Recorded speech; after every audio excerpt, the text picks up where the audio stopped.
Então eu fiquei pensando, realmente isso deve ter sido impressionante, porque isso mesmo tem 60 anos, praticamente 50 anos, 60 anos que isso ocorreu, e a cidade não tem falta d'água, né?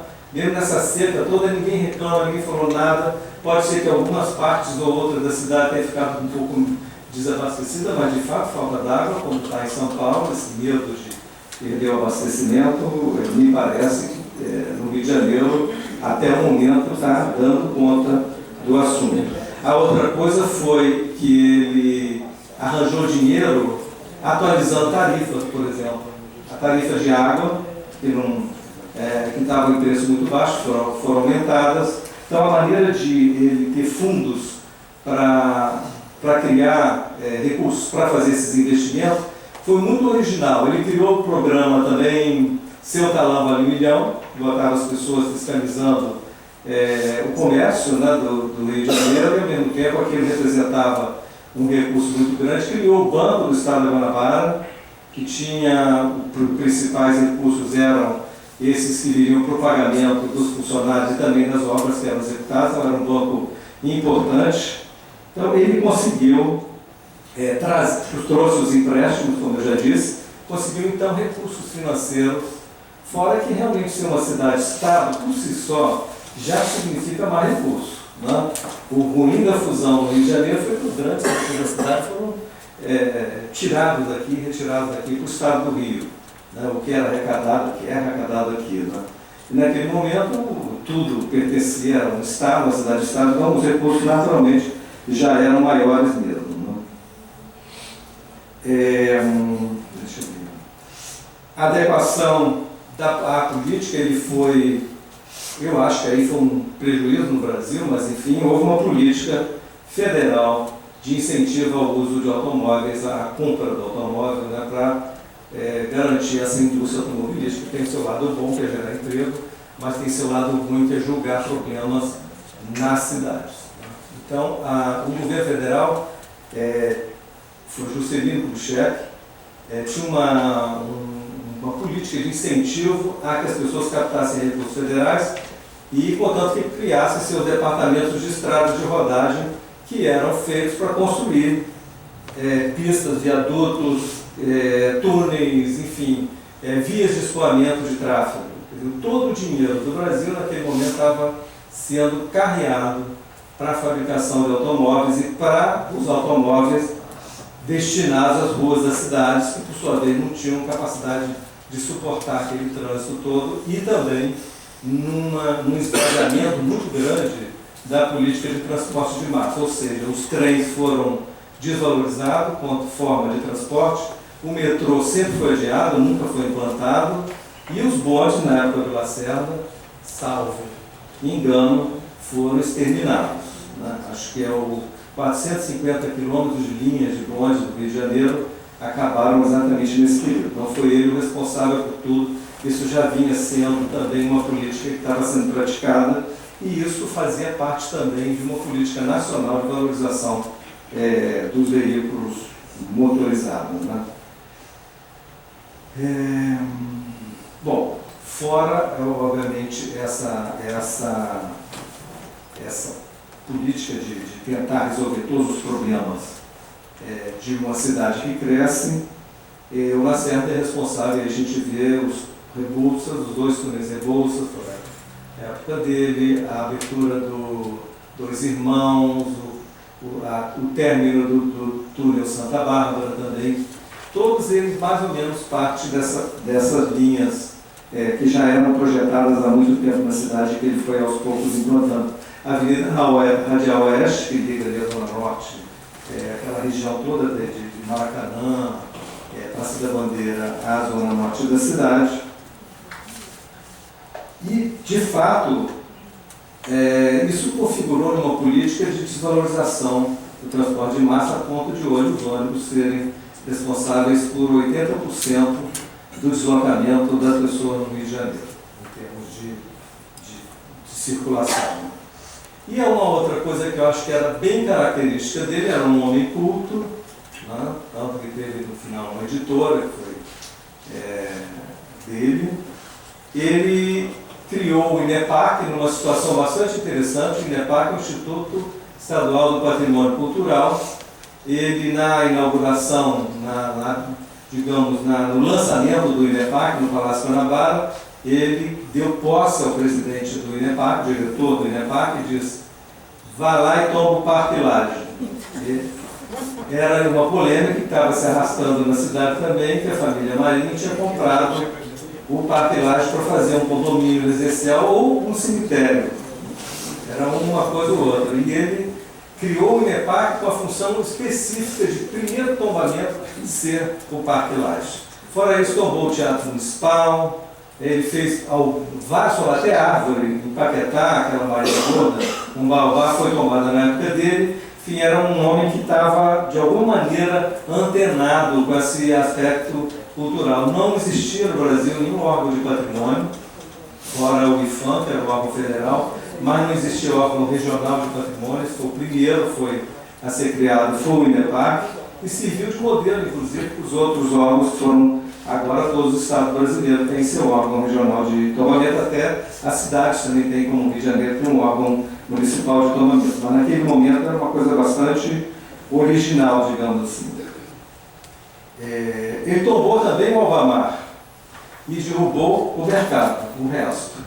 Então, a perimetral já tinha passado no governo anterior ao dele, acho que era ali em Pedro, era o prefeito daquela época, mas tinha ficado o mercado da Praça 15, enorme.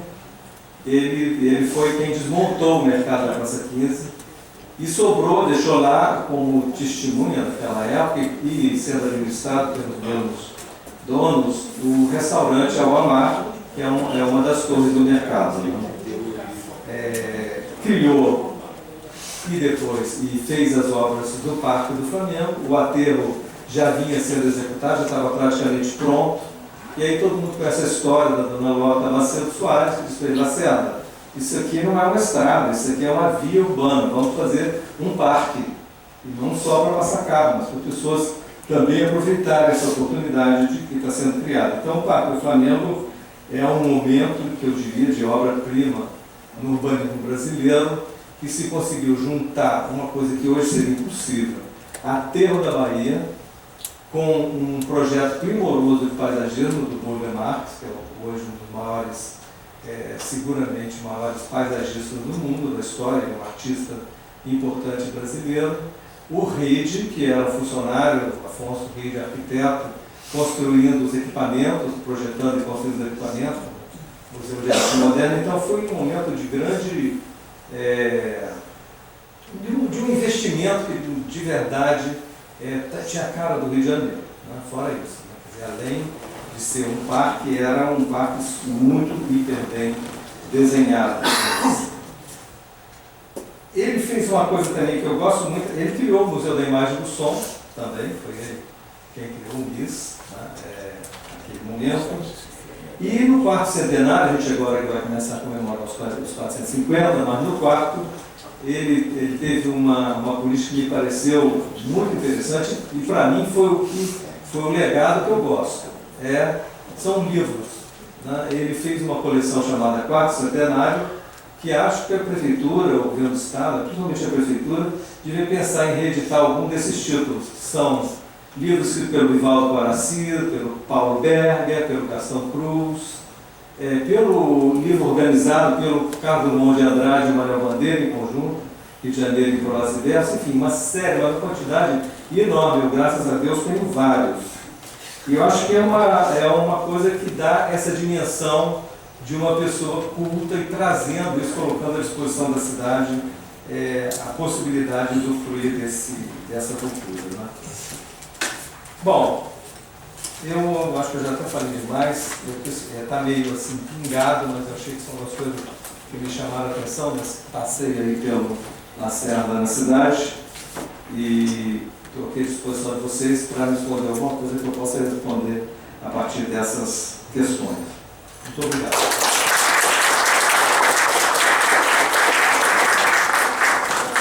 Obrigado, Augusto. Eu vou passar a palavra agora para a Juliana. Você vai precisar de...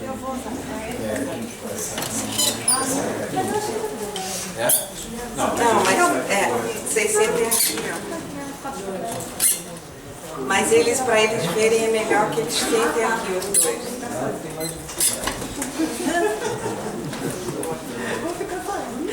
a gente fica aqui, eu fico aqui para a gente fazer.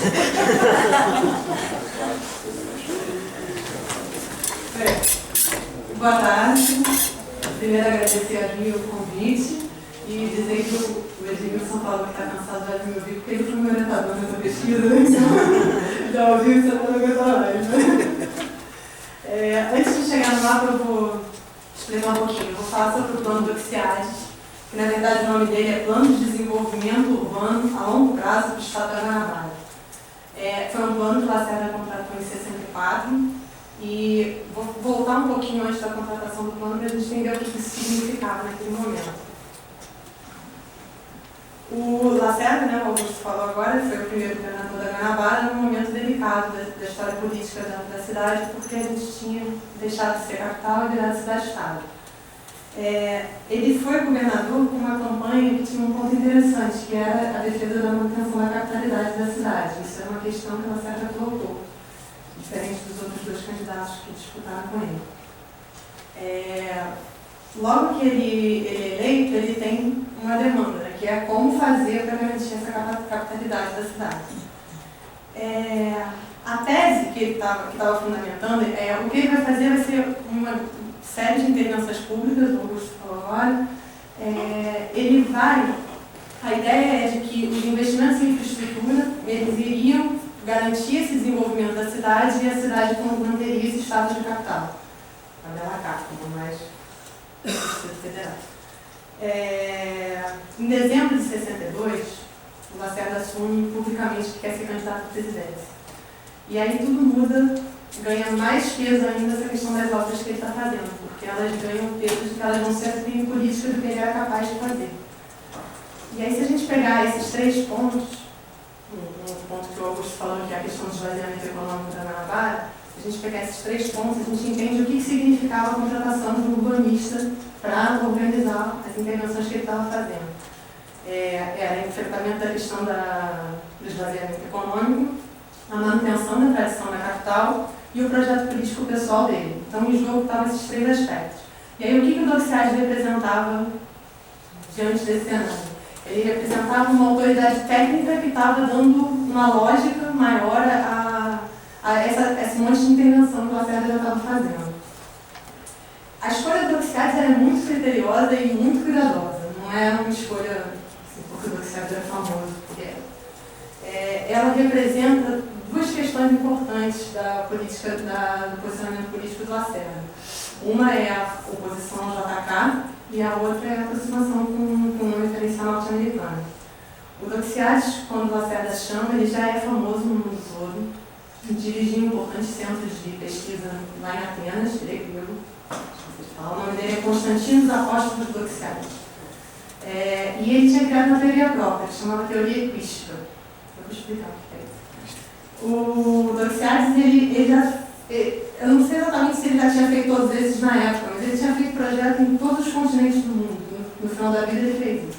Tem um centro de pesquisa dele que tem um site muito interessante, se alguém se interessar, é doxiades.org, funciona até hoje. Para a gente entender assim, o que representava o Doxiades dentro da discussão do urbanismo da época, a gente precisa pensar assim, existiam os congressos internacionais de arquitetura moderna, os CIANTs. Esses congressos eles eram muito importantes, eles eram feitos em navios, né? A galera participava do cruzeiro, e discutia-se nesses congressos o que seria tomado como referencial para os projetos urbanos do mundo todo. Esses congressos eles eram modernos, é lógico, né? Então marcados pelo paradigma do urbanismo modernista e principalmente pelas ideias do Le Corbusier, que é um arquiteto importante modernista. O Le Corbusier é um arquiteto muito importante para o Brasil, para o modernismo no Brasil. A gente tem o Palácio Gustavo Capanema, foi o primeiro edifício de grandes portes construído baseado nas ideias dele, aquele do Palácio do MEC, perto da Cinelândia, e Brasília. Brasília, que tinha sido a cidade construída com base num projeto do Lúcio Costa, que venceu o concurso que o JK fez para a nova capital. Isso é um dado importante. O Doxiades, dentro dos Cianes, ele era o cara que fazia parte da oposição ao Corbusier. E aí a gente chega num ponto muito legal, porque o Doxiades criticava as ideias do Le Corbusier, dizia que o urbanismo modernista tradicional estava se afastando do planejamento do homem, da dimensão econômica também da cidade, e ele estava próximo dessas pessoas que questionavam o Le Corbusier e que eram pessoas que estavam trabalhando em projetos urbanos dentro dos Estados Unidos. E aí é nesse sentido que está essa escolha criteriosa do Lacerda para contratar o Doxiades. Composição JK, ou seja, ele está contratando o cara que tem a teoria urbana que supera a teoria que foi usada em Brasília. Mínimo inteligência. E, ao mesmo tempo, ele se aproxima do referencial norte-americano, que Lacerda era anticomunista, faz todo sentido. Então, assim, muito bem escolhido quem é ser urbanista, o Lacerda assina um contrato por meio da Aquário em janeiro de 64, ou seja, só tinha mais 2 anos de governo, os trabalhos começam em março. O plano tinha que terminar até o final de 65, o final do mandato dele, termina por ali mesmo, mas o Lacerda acho que imaginou que ia entregar o sucessor dele o plano para executar, né? Só que a história foi um pouco mais complicada. Rolou um grande questionamento do porquê escolher um escritório estrangeiro. Afinal, os urbanistas brasileiros eles eram reconhecidos no mundo. A Niemeyer já era famoso, a gente tinha o Lúcio Costa, que já tinha ficado famoso também, o próprio Ride, se lembrou? Mas o IAB puxou IAB é o Instituto de Arquitetos do Brasil, puxou uma grande mobilização para tentar encontrar irregularidades no contrato. No final das contas, o Doxiades foi contratado, instalou um escritório, eu descobri há pouco tempo, foi numa edifício Avenida Central. Instalou um escritório lá e começou o trabalho. Em paralelo, aqui dentro da estrutura administrativa da Guanabara foi criada a CEDUG, que é a Comissão Executiva de Desenvolvimento Urbano da Guanabara. Então o projeto ele não é feito só para o Doxiades, ele é feito em conjunto, por esses técnicos da Guanabara, com a orientação toda teórica dos gregos. Aí um detalhe interessante é que as equipes eram multidisciplinares. O Doxiades criticava, uma das coisas que ele criticava do Le Corbusier era que o arquiteto não era o personagem central do projeto urbano. Então, as equipes tinham arquitetos, engenheiros, estatísticos, economistas e filósofos. Filósofos é legal. Os dois primeiros. Isso porque a questão do Doxiades, fazendo um parênteses aqui de curiosidade, ele tinha uma questão com um conceito de cidade que Aristóteles apresenta na República. Eu não vou me alongar para não falar besteira, mas tem uma questão teórica com Aristóteles. Os filósofos. Em junho de 64, ou seja, 3 meses depois da contratação, do início dos trabalhos, né, o Doxiades entrega 4 relatórios emergenciais. O que são esses 4 relatórios? Estão previstos no contrato já. Esses relatórios eles lidam com questões que eram importantes e urgentes para o Lacerda. Então, é a elaboração da legislação urbana nova, nosso Código de Obras da 37, né? O programa de instrução e treinamento, porque ele estava muito preocupado com que isso ia ser implantado até o ano 2000, que era o ano meta do plano. Então, formação de cursos de universidades para criar profissionais, levantamento de dados sobre a cidade, o plano Doxiades é extremamente técnico, chato, profissional. E o programa habitacional emergencial, que é para lidar com a questão das favelas. O Doxiades faz um projeto de urbanização e construção de conjuntos habitacionais para as favelas. O relatório preliminar é entregue em junho de 65, um ano depois, e em dezembro ele entrega o relatório final. Mas o que é exatamente o conteúdo do plano? Esse foi o segundo plano diretor da cidade. Ele tinha como data meta o ano 2000, né, um novo milênio, uma data símbolo. E a ideia do Doxiades é assim, não é só um plano físico no sentido de desenho, apesar de eu ter trazido os desenhos. Ele é um plano de desenvolvimento econômico que se conjuga com o plano físico, ele tem as 2 dimensões, essa era uma das críticas que ele estava fazendo. E segundo a metodologia da ciência que ele criou, que é eclística, ciência dos agrupamentos humanos grego, tudo que ele pensa para a cidade é pensado em 3 dimensões, que são as 3 escalas, a macro escala, a meso e a micro. A macro é a relevância da Guanabara no cenário nacional. Ele está preocupado com a questão de como essa cidade se insere dentro da federação, né? Única cidade-estado. a Mesescala, que é a cidade e sua área metropolitana. O Dorsais está muito preocupado com o que seria o futuro das cidades, então a relação do Rio com essas cidades que estão se juntando é urgente para ele. E a microescala são 2 exemplos de 2 bairros que ele faz um projeto detalhado só para mostrar como que ele devia fazer, é Copacabana e o Mangue. O objeto do plano é a mesescala, esse da área metropolitana. E aí, quando a gente pega, só uma curiosidadezinha antes de a gente chegar no final mesmo, quando a gente pega essas dimensões, essas escalas que o Dorsais está trabalhando, tem um detalhe curioso que é o seguinte: o crescimento populacional das cidades no mundo todo é muito grande nessa época, né? Se não me engano, é quando a população urbana passa a ser maior que a rural. E ele está muito preocupado com essa questão no nível mundial. Uma das pesquisas que ele desenvolvia apenas é acerca dessa cidade do futuro. E o Dorsais acreditava que no final do século XXI, no nosso século, 2100, a gente viveria numa grande cidade planetária que ia ocupar toda a superfície terrestre com 30 bilhões de habitantes. Legal. E essa cidade eles chamam de Ecumenópolis, que ecúmeno é toda a superfície habitável terrestre. Para ter uma ideia da dimensão dessa cidade que ele imagina, a densidade habitacional ela variaria entre 50 e 200 bilhões de habitantes por hectare. Hectare são 10 mil metros quadrados, é muita gente num lugar só. Essa cidade ia ter 30 bilhões, né? Desculpa, eu falei que 50 e 200 milhões, eu falei a densidade. E ele desenvolve lá na teoria dele, ele consegue ver os lugares que iam ser os centros das grandes concentrações dessa grande Ecumenópolis. E, segundo as previsões do Dorsais, a costa leste do Brasil seria uma delas. Então, aí o Dorsais chuta lá para cima o que era uma questão do Lacerda, que a questão do Lacerda era como manter o status de capital, que era importante, né, um projeto político para saber. O Dorsais chuta lá para cima e vai pensar como é que a Guanabara vai se inserir no cenário mundial para em 2100 ela ser uma das posições de liderança na Ecumenópolis. Tem um pouco de ficção científica. Aí, bem, chegando no plano físico mesmo, o Dorsais faz uma pesquisa exaustiva sobre a cidade, história, dados, tipo de solo, vento, tudo que vocês puderem imaginar. E, com base nessa grande pesquisa, ele identifica 3 eixos de crescimento econômico da cidade. Os vetores de crescimento econômico são eixos de desenvolvimento fisicamente localizados, mas desenvolvimento econômico. Esses eixos eles viram inspiração para traçar toda a estrutura física que ele vai desenhar para o plano diretor depois.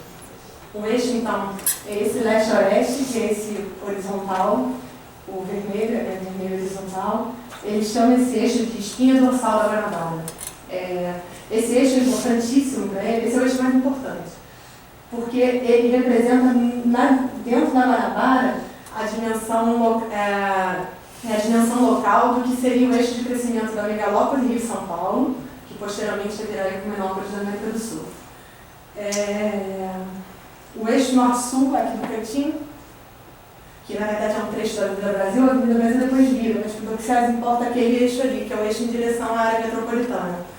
E esse eixo é importante porque é essa grande megalópole que vai se formar aqui. E esse eixo local, que é esse eixo interno, que vai de Irajá, Penha, Madureira e Jacarepaguá, que é um eixo importante porque ele possibilitaria o desenvolvimento e a ocupação urbana nessa região da Baixada de Jacarepaguá. E lembrar que o projeto do Lúcio Costa vai ser só na década seguinte, na década de 70.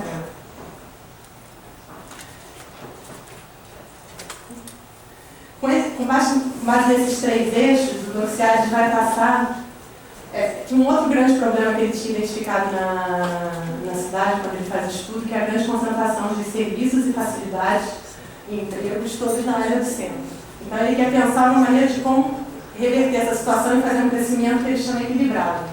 E aí ele traça essa malha.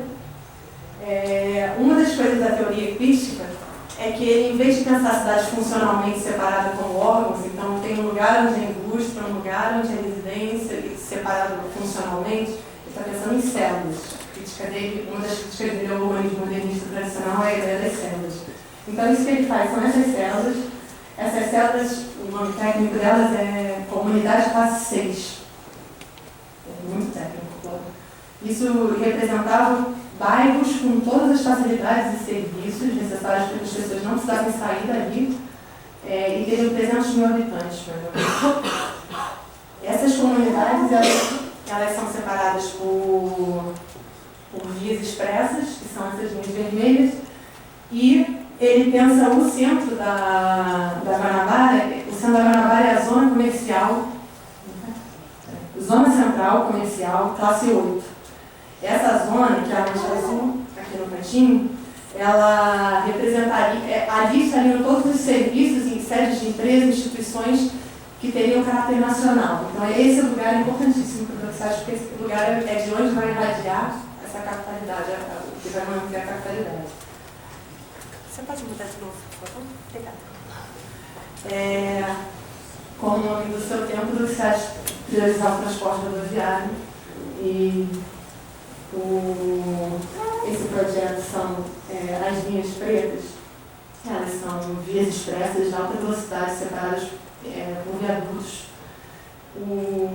Para ter uma ideia assim, de como ele priorizou o transporte rodoviário, são 400 quilômetros dessas vias, que é o projeto, 500 quilômetros de avenidas expressas, que essas têm controle de acesso, as outras não, são avenidas com cruzamento, e 80 quilômetros de metrô. Então você tem 900 quilômetros de rodovia e 80 quilômetros de metrô, menos de um décimo.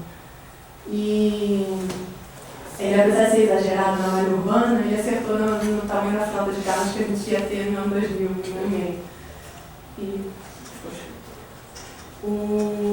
essa questão do transporte é muito importante para o Doxat porque ela é uma metáfora social. Ele acreditava que, criando essa rede de facilidades para as pessoas se deslocarem, ele ia estar promovendo igualdade de condições dentro da sociedade. Ela tem uma metáfora social, esse traçado. E aqui estão, em vermelho e azul, são as prioridades que ele imaginava. Porque o plano é para o ano 2000, mas ele pensa de 5 em 5 anos. Então ele faz o projeto dos primeiros 5 anos e os técnicos da Guanabara passariam a fazer o seguinte. Nos primeiros 5 anos, então, ele pensa em fazer uma via expressa que ligasse o centro da cidade para a área metropolitana, aquela do Cantinho, em direção para as Caxias, uma via expressa que pegasse de ponta a ponta, ligando o centro à área industrial de Santa Cruz, uma via expressa que possibilitasse o desenvolvimento da Baixada de Jacarepaguá, que é essa aqui no meio, e uma via expressa saindo do Distrito Industrial de Santa Cruz, que ele projeta, para a direção de Itaguaí, para escoamento da produção. A linha azul é porque essa via expressa, que é a zona, a espinha dorsal da Guanabara, ele pensa, é o lugar onde ele pensa o metrô. Ali ele também considerava urgente a construção do metrô. E aí, esse aqui é o mapa resumo, é o plano diretor do Doxat. Os amarelos são as áreas residenciais, então são as grandes comunidades de classe 6, que são separadas por grandes corredores onde estão os serviços e as indústrias. O azul claro, os azuis são os centros cívicos, os comerciais e de negócios. E aí a gente pode ver que tem uma concentração maior aqui, onde ele chamou daquela zona central, de onde ia partir o caráter nacional da cidade. Os rosas são as áreas industriais, então a gente tem 2 portos, Sepetiba e o porto que a gente tem até hoje aqui, indústria pesada em Santa Cruz e indústria leve na borda norte e nesses corredores norte-sul. Essas indústrias elas estão sempre ladeadas por essas vias expressas, então ele possibilita o acesso de trabalhadores e escoamento de mercadoria. Tem 2 universidades, o Fundão, e ele faz uma em Santa Cruz, e 2 aeroportos também, Galeão e Santa Cruz também. Aí o verde são as áreas de parque. Então, assim, aqui fica um pouquinho mais fácil, ao mesmo desenho, eu só tirei o amarelo, fica um pouco mais fácil de ver. São 2 grandes centros industriais, ligados por uma via que é uma rede de negócios e de empresas, e aqui uma grande concentração de negócios e empresas, e aí as células residenciais ficam no meio. Daí ele achava que assim ele ia conseguir o desenvolvimento equilibrado, porque as pessoas não iam precisar sair de Santa Cruz para trabalhar no centro e voltar, elas podiam trabalhar mais perto de casa. E se elas precisassem, elas teriam a via. Bem, o plano do Doxat literalmente nunca foi executado. Esse projeto, assim, literalmente não é executado. Ele entrega em dezembro de 65 a versão final, e é um momento político já delicado para o Lacerda. O Lacerda tinha apoiado o Castelo e já tinha rompido com o Castelo. Então, o plano do Doxat, ele ficou, Lacerda como tinha que fazer, na questão do projeto